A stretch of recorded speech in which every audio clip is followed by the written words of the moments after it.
Is your note good enough? It is a pass-fail question. There are no bonus points, and what you are paying for that extra good note with is your actual life.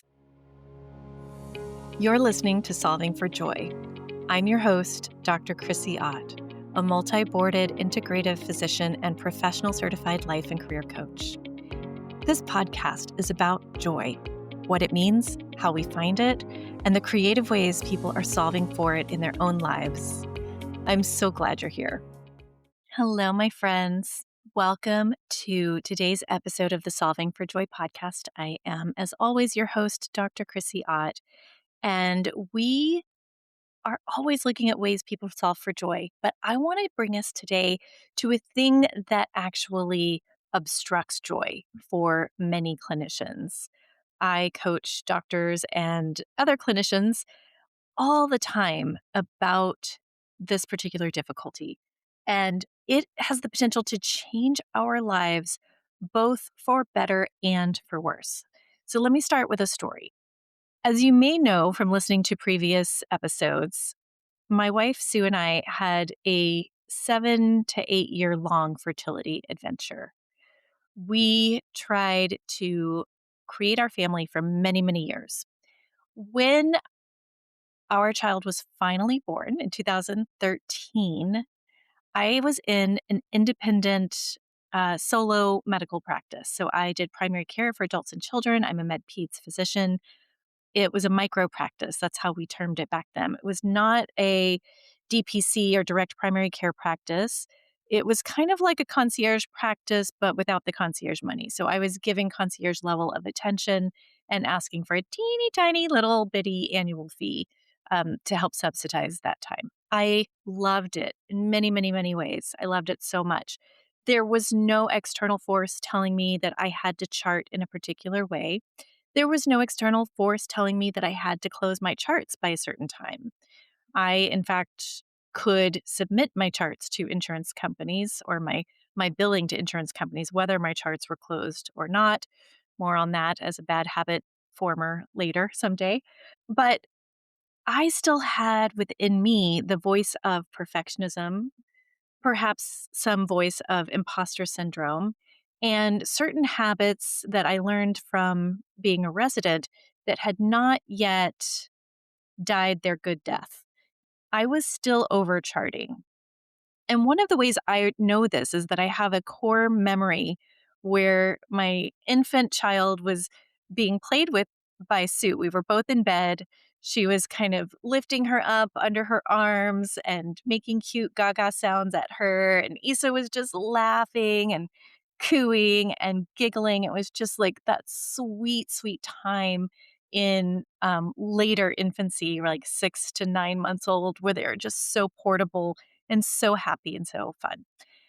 And I just realized like they are doing what I waited 8 years to do while I am sitting here answering patient emails or sharing lab results or documenting in finishing up notes. So the takeaway is that when we spend time outside of our job time charting, what we're paying with is actually our life. Life and time are basically the same thing. We don't get more life outside of time. We can add quality or we can take away quality of that time. But I think it's really important to know that when you put off charting, you are taking that on. We clinicians are taking that on and saying, I will do this later on my own time. That's what you're actually saying and deciding. So that moment catalyzed and sort of gave birth to a series of moments that unfolded over the next year that made me decide to close my practice, that made me decide to go more full time into shift medicine at the hospital so that I would no longer bring my work home. If I had had a coach at that time, if I had had a charting coach and a business coach in particular at that time, I know the outcome would have been different. And I have no regrets. I miss it was called Nano Practice PDX. I miss my primary care patients and families always very much, although we stay connected through social media, many of us. I would not have made the same decision if I had been able to contain the work. And so when I am able to help clinicians today with their charting or their mindset around charting or their skills or their technology utilization around charting, I know that I am saving practices. I am extending the life of a clinician in medicine. So the story of possibility really begins here. So many clinicians actually believe that charting misery is inevitable, that there will always be nights, weekends, pajama time, as we now colloquially call it.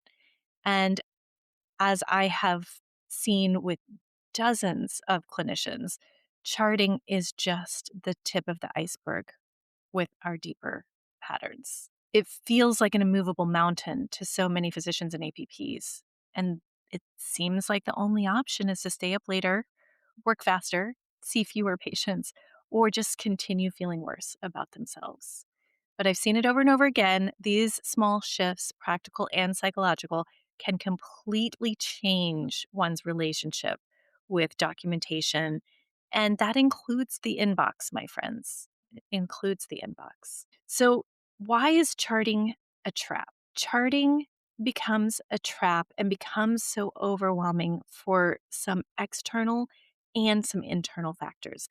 The external factors are, of course, our EMR design.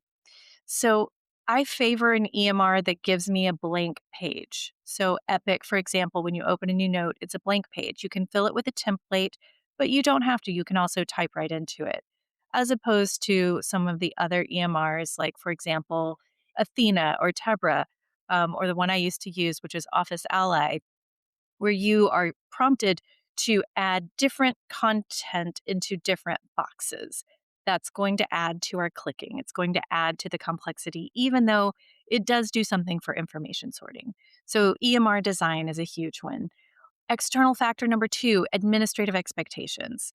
I have had clients who are getting micromanaging text messages at night after work because their charts from that day are not yet closed.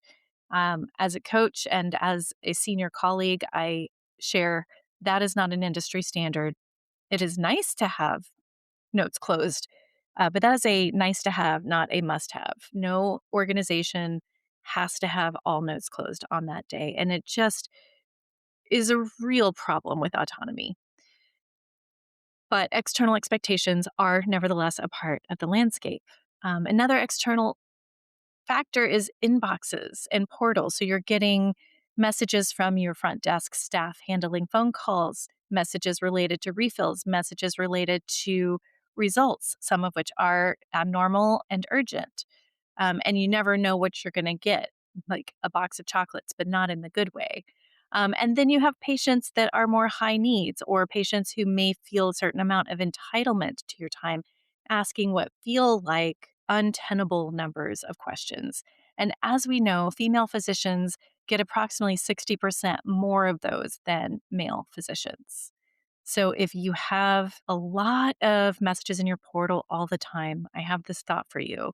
It's like we are always training them or they are always training us. There has to be a little bit of balance so that people don't abuse and overuse their access to us as clinicians and sources of information.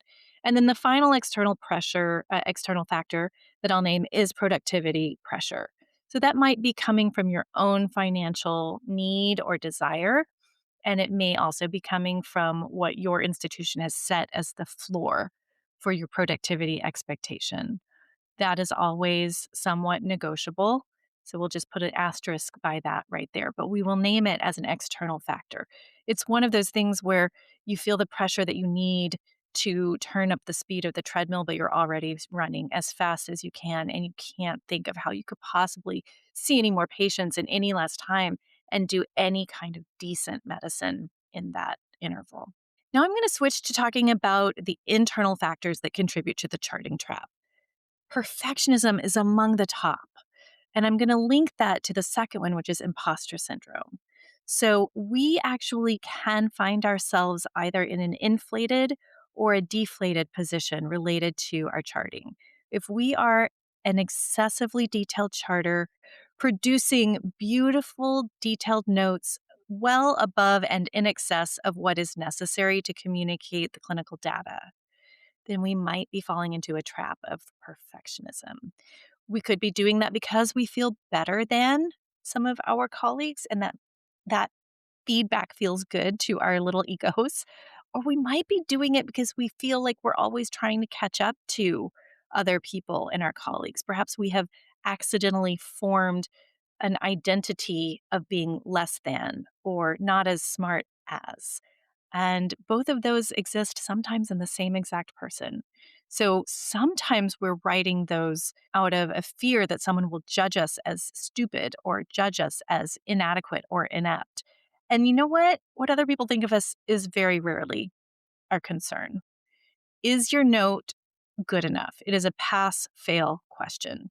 There are no bonus points, and what you are paying for that extra good note with is your actual life. It is your time with your precious infant or teen or child or your partner or your sweet furry babies or whatever. Two more internal factors for you. One of them is documentation anxiety. And I named this separately from imposter syndrome because this tends to relate to our litigative anxiety. Are we going to be sued? Will this note hold up to the scrutiny of an aggressive attorney in a court of law or in a deposition? I cannot tell you you'll never be sued. Chances are you will be involved in a lawsuit at some point. However, your good enough pass fail note is going to be good enough. And I'm going to say that with the tools we have today with ambient AI, helping us with documentation, I believe that that is even more true as long as you are scanning. That's an important disclaimer, as long as you are also giving it a once over. So, documentation anxiety is another internal factor. You can help turn that down. Think about the cockpit of your own life.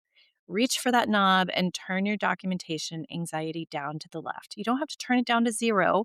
We're not going back to charting like it was 1985, but we are able to turn down that anxiety some. And the last internal factor is the fear of missing something. This is an exaggerated sense of responsibility. This is that exaggerated sense that you and you alone will be the one, that if you miss the tiniest thing, that it could snowball into a life-changing problem. This shows up when people can't close the note, when they keep going back and back and back over the note, thinking deeper and more deeply, like, have I missed something? Is there something else I should say? What else can we do?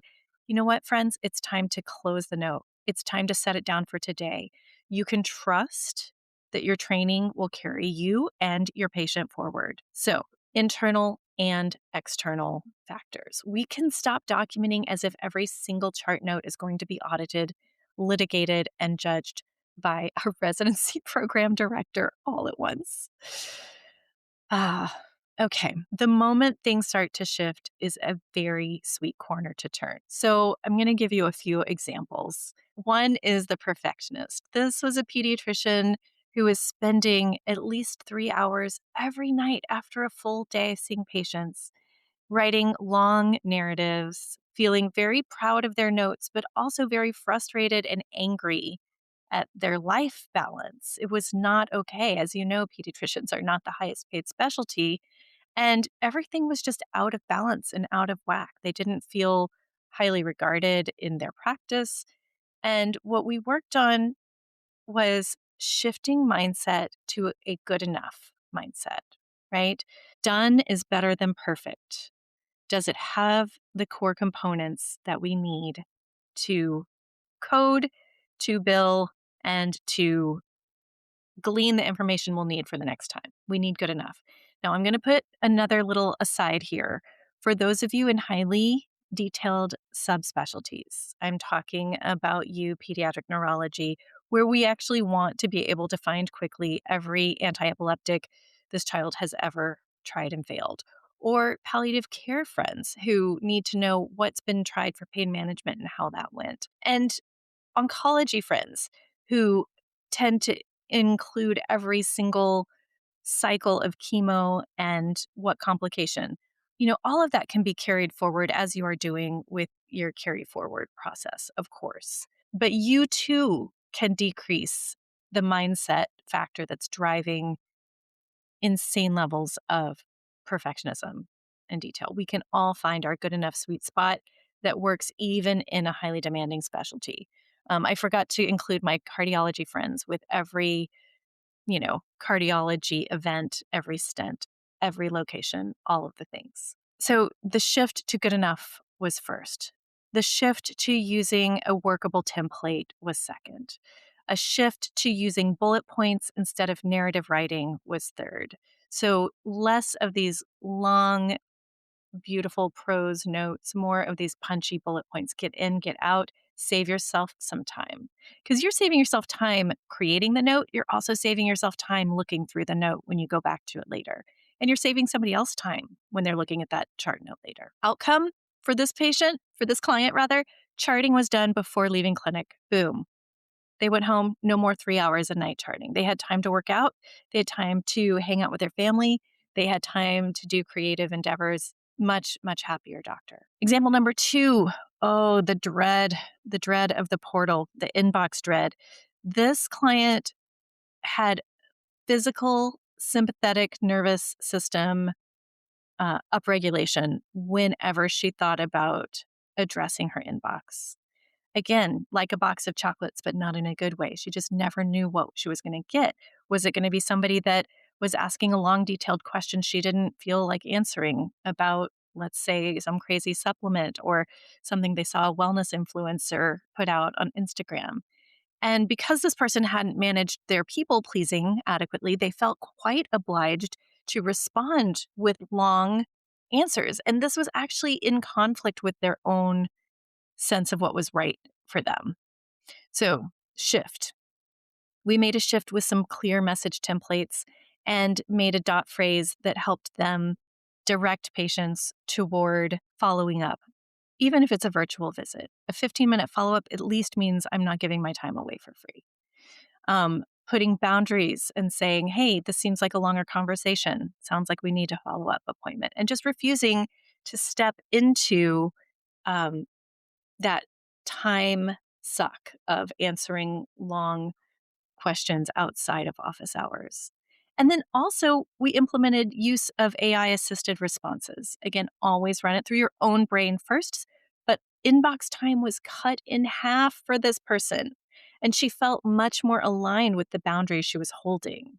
I would say she even felt a little bit like a badass.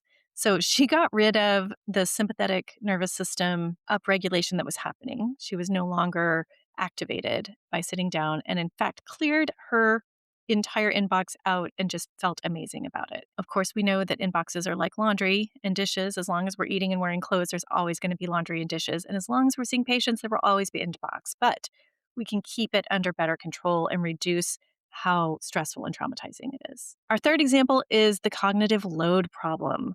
Oh, this clinician breaks my heart. So somebody who's trying to remember everything at the end from the end of their visit when they're going back in to finish their charting.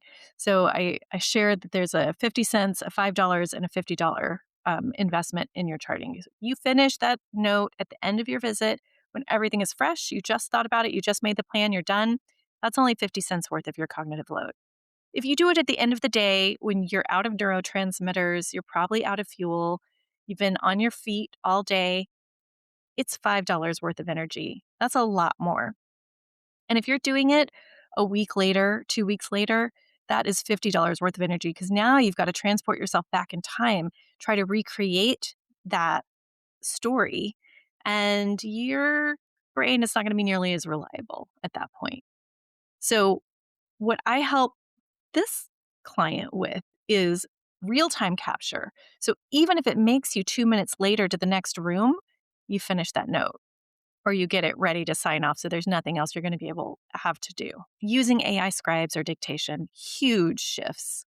And other micro workflows like using auto text generating programs to fill in things that you frequently communicate in the chart.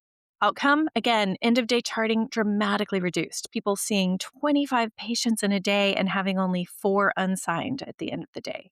Such a huge shift. So, to recap, the three levers that change charting the most are: one, shifting your internal mindset, which is huge; two, looking at actual workflow.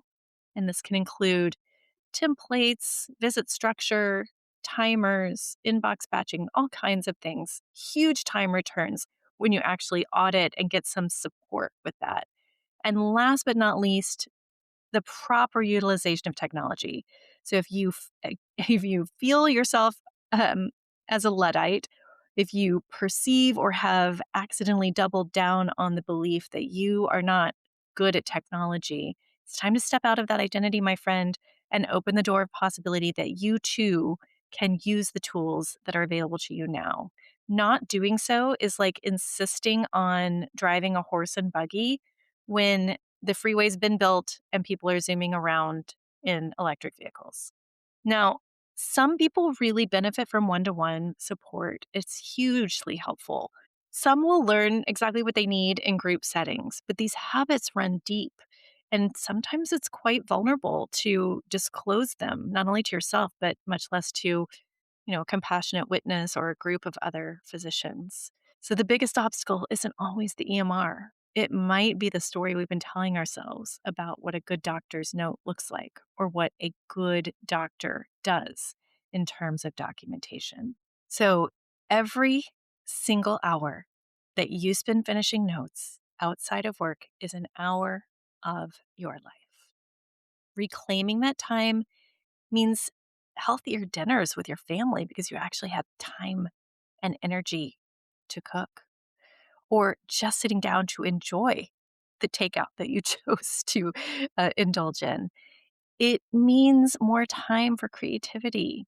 It means time to sit side by side with your sixth grader, like I'm about to go do, and do their math with them. It means actual rest, and it means deeper presence with the people that you love at home. If charting has been stealing time from your life, I want you to know that it's not inevitable. It does not have to go on. I've been so moved by the change I have witnessed in my clients over the last year that I decided to create a small group applied coaching lab around this topic. You may have seen the free download Charting with Ease, which has some of these concepts in it. But the small group will be 4 Saturdays starting April 11th. Live small group with recording, of course. And I'd be glad to share more with that about you. We're going to be starting an early wait list soon. Charting will never probably be your favorite part of your job in medicine, but it also doesn't have to ruin your life. It does not have to be an obstruction to joy. I hope that helps you. I hope it gives you hope. And I'm here. Send me your comments. Let me know what you think. What's helped you the most with charting? Thank you, friends, for being with us for another episode of Solving for Joy. It is my great pleasure to share these ideas and conversations with you. And I so appreciate the time that you spend listening and letting these ideas resonate and start conversations in your life. If this has been meaningful to you, please drop a review or a rating. It helps us get the word out, and I would love to hear from you. Have a wonderful week and keep solving for joy.